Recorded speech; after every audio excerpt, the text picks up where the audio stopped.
as increasing encroachment on their democratic rights as the mainland government sought to exert its influence. To shield themselves from the pepper spray, students unfurled bright, colorful umbrellas that made a striking image from above and below. Soon, just as the hands-up gesture became a symbol of the emergent #BlackLivesMatter movement, umbrellas up became the symbol of what would soon be called the #Umbrella movement.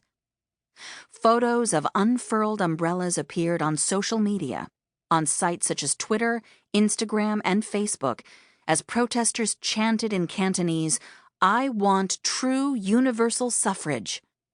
Hands-up gestures aside, little seemed to connect Ferguson and Hong Kong directly. The striking similarity of the hands-up gestures in both cities was more likely a reflection of common concerns about police violence. The events happened worlds away from each other, and though both groups of protesters sought substantive changes from the powers that be, the specifics of these demands differed significantly.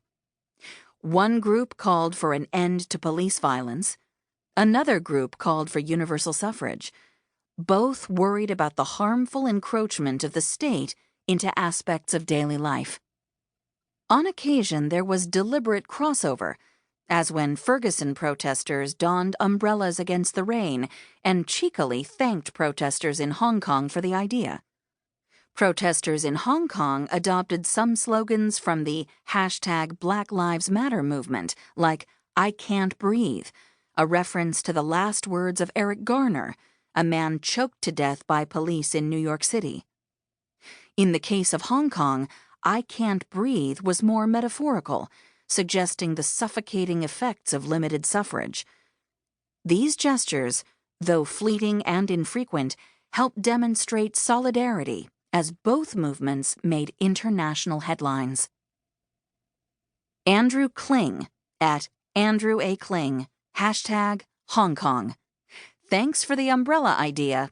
Turns out we needed them. #Ferguson October, #Ferguson. 1:08 p.m., October 10th, 2014. Jigme at JigmeUgen. Solidarity from #Hong Kong's #Umbrella Revolution, #I can't breathe. Stay strong, sister, at Rose Tangy, #Black Lives Matter, #UMHK. 8:49 p.m., December 17th, 2014. The Internet was essential to the rise of both movements. It made them visible to themselves and to each other. It's nearly impossible now to think of a social movement without the Internet, and as the world comes online, communities advocating for change are popping up globally, in places large and small, channeling their energies to the streets and to the web. Social media allowed disparate cities participating in the Black Lives Matter movement to connect with each other. Black Lives Matter chanted at a march in Washington, D.C. could be live-streamed and shared using the #BlackLivesMatter and made visible to a protest in St. Louis, where people might be chanting the same thing.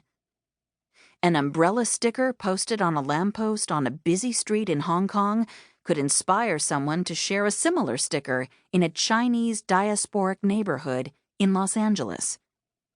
The rise in popularity of selfies and hashtags has helped create a sense of physical co-presence. A #HandsUpDon'tShoot selfie, or a selfie with a colorful umbrella, becomes a way of participating in protests around the world doing the same thing. A way of saying, "I'm part of this too." The physical and the digital blend seamlessly with each other, and they meet on online social networks. Traditional institutions of power are adapting to digitized efforts, and the limits of what many networked movements have been able to achieve are becoming apparent. Years after the marches in Ferguson, many of its leading local protesters have been arrested, and a number have even died at unusually young ages, suggesting the weight of stress and trauma. Others, such as Ramsey Orta, the man who filmed the video of Eric Garner,